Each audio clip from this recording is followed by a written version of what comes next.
I think that the biggest thing is unity, which is something early on, even before, I became a Baha'i, Babak, we realized that we have to be unified for the children, especially when we had children. Before children, there would be times I think one way, he thinks another way, but we can compromise on it. But I think the unity, which we believe in the faith, is very strong, is very important.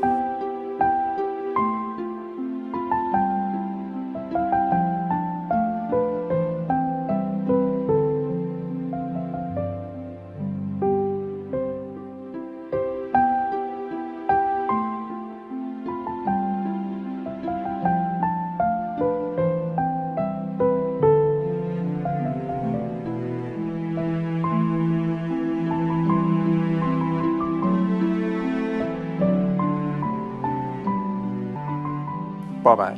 I was born in Iran, and my parents and my sister moved to the United States in 1976. This is a little bit before the revolution, and I started high school at that time in this country. My name is Tina, and I was born and raised in the United States. My parents were immigrants from Pakistan.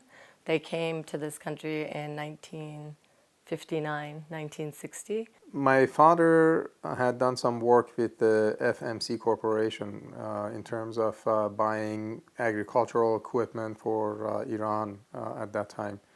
And so he had a sense of what United States was like and the educational opportunities in the United States. And that's what he wanted for us. And that was the biggest sacrifice that he had made. He had decided that he was going to raise his children in this country where educational opportunities were far greater than in Iran.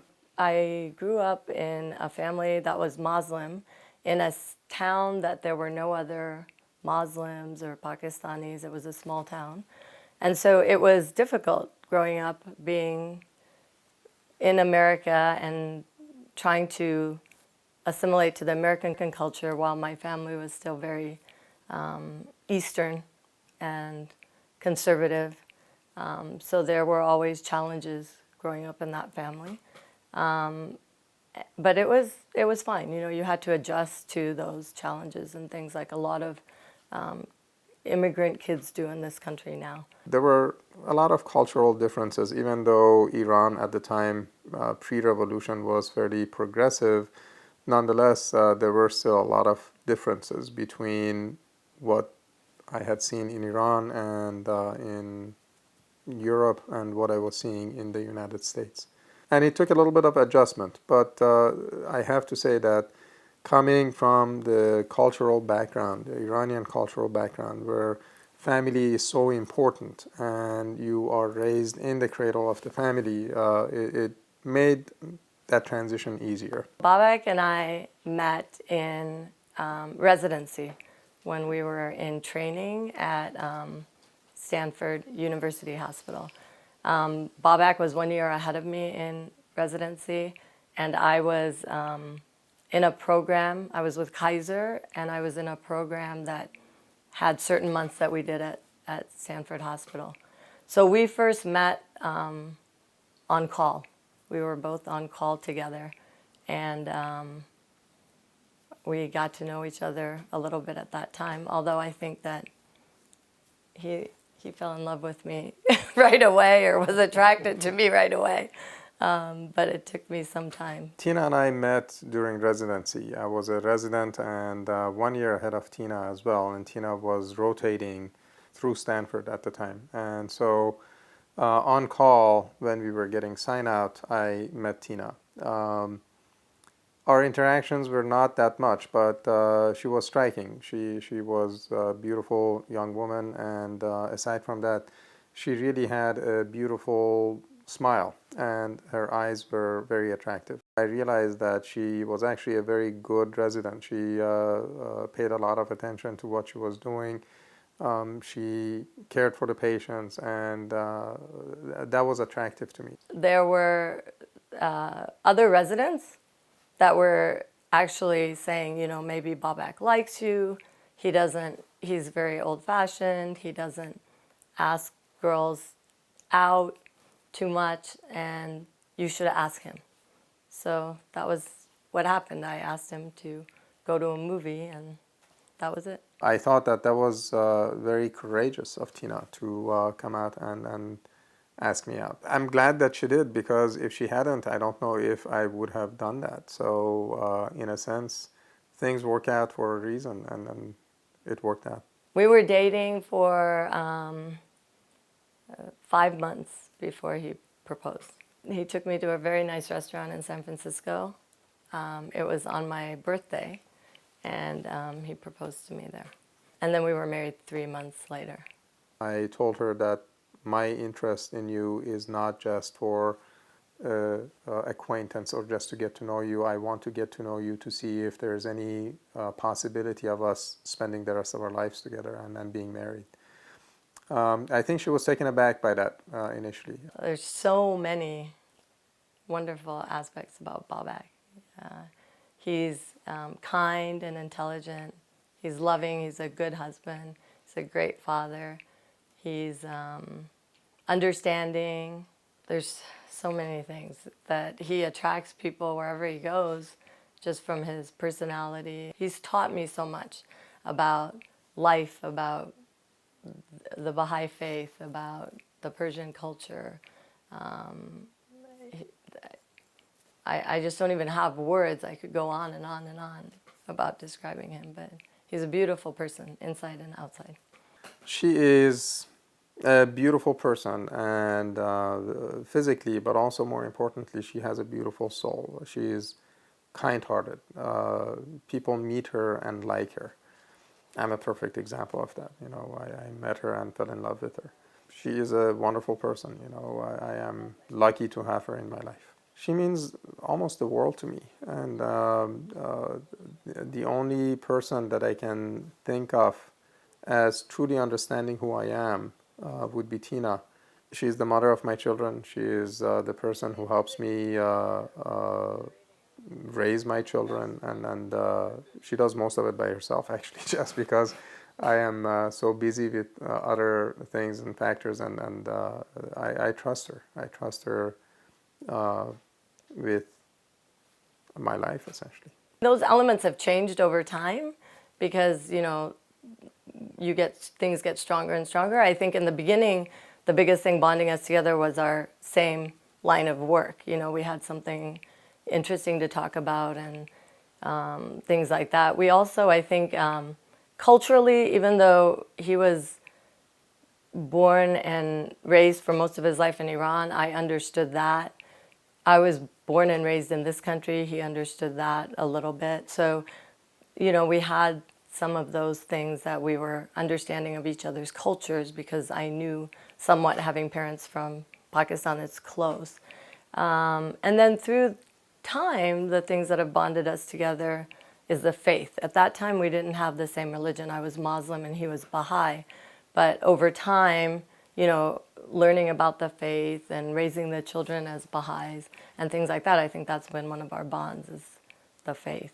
Morality and ethics and things of that sort are very, very key, and those beliefs guide us in the way that we want to be and guide us in the way that we want our children to be, and guide our relationships towards each other as well, aside from the fact that we are in love together and that's a bind, but our beliefs are very, very key, in my opinion, as to everything about our relationship. My parents, being Muslim, it was difficult for me to marry outside the Muslim faith because they believed that Muslims should either marry a Muslim, a Christian, or a Jewish person. So this was going outside the Baha'i faith. We lived very close to Chicago, so they did know about the Baha'i faith because that's where the Baha'i temple is. And so they had read about it and they knew some things about it. My father was very open-minded. My mother, a little bit less open-minded. My father had been in this country for quite a while. So initially they were a little bit, you know, making sure that that was the right decision for me. However, at that time I was 29, and so I had pushed out the marriage limit as far as they're concerned to the maximum that a girl can go that she should be married already. So I think that helped a little bit for me to just say no, no, no until that point, and they were a bit more relaxed because they were like, oh, finally, she's getting married. At least she's getting married, you know. They kind of had a sense that maybe that's coming because Tina and I became a little bit more serious and we started spending more time together. And my parents recognized that I was attracted and that Tina was attracted to me as well. And when I told them that I was planning on marrying Tina, um, my mom was very happy and she just said, I just want your happiness and you decide what you need to do in life to keep yourself happy. My father was a little bit initially more skeptical, and he was of the mindset that there are going to be difficulties in your life because Tina is not of the same culture and of the same religious background as you are. But he realized that also I was in love and that Tina was in love with me. And so we were able to get their permission and their blessing to go ahead with the marriage. I met Babak's parents before Babak met my parents because we lived very close to his parents. And my impression was that they liked me. I never felt that there was any problem there. Thinking back, I can't think of anything. Babak may know more than I do because you don't ever, there was nothing confrontational at the time we were, engaged and wanting to get married or anything like that. Babak's parents are lovely people. I love them both. I lived with them after the marriage for 2 years when Babak was away, getting more training, and they're very nice people. The religious culture that we've been able to develop has been very, very helpful. It has allowed us to surmount a lot of difficulties in our lives as well by relying on the guidance from religion. During the time that Tina was a Muslim and had not become a Baha'i yet, the teachings of Islam helped her along some of the decisions that she was faced with. And the teachings of the Baha'i faith help us continuously as we are facing the challenges of the two of us, but also raising our children, making sure that they become good members of society, that they contribute to society, and that they're good human beings as well. The cultural differences, are always going to have some, problems arise. And I feel like those problems didn't really come to light until we had children. And then decisions needed to be made about how to raise the children and things like that. We did want to raise them Baha'i. I think that was something that we agreed on when we got married, that we would raise the children Baha'i, whether I became Baha'i or not, which was fine. I knew enough about the faith at that time and raising children that was fine with me. The beauty of the Pakistani culture is that whenever I see some of Tina's family, cousins and aunts and uncles, the social aspects of their interactions is really wonderful. I mean, they're always laughing and joking and playing pranks on each other and things of that sort. And that's very attractive to see, and it's very affirming. The Persian culture is very attractive. It's a very rich culture. They are very much into tradition, like Nowruz and the New Year and all the things that go around that. Their food is wonderful. The people are very loving and kind and hospitable. They invite you in. They're such nice people. Of course, we've had fights. We've had some serious issues and some serious fights. Who hasn't? But again, the point being that we've been able to overcome these difficulties and go beyond them. And that requires a lot of sacrifice on both parties. It's not something that can be done unilaterally. If it becomes unilateral, then the relationship suffers. And what else do you think, Annie? No, I think that's basically it. You have to compromise and work it out, and that requires consultation. You have to sit and see, is this good for the family? Is this good for, us? Is it good for the children? And those are the things that come out of it. And, it can sometimes, I don't think we've had something that's been really like, screaming or anything like that, but, you have to do it in a very calm way, to try to figure out if that's important.